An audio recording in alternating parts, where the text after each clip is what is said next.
mahasiswa. Engkau bagai telur yang masih menetas. Engkau bagai bunga yang baru bertulis. Engkau bagai anak bulan yang baru timbul. Pelbagai perasaan bercampur baur yang timbul. Itulah naluri seorang mahasiswa.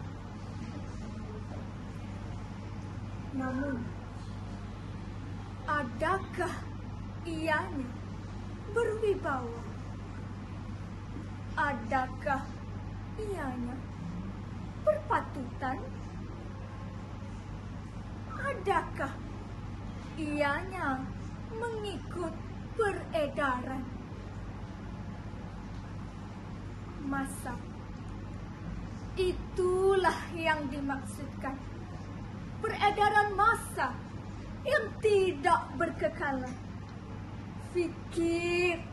Fikirlah sedalamnya.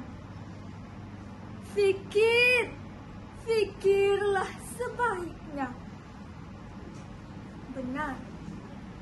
Benar, engkau berjasa. Namun, janganlah engkau membuang masa. Lakukanlah yang sepatutnya, kerana engkau masih belum berjaya. Kerana engkau harus berusaha menampilkan mahasiswa perintis negara.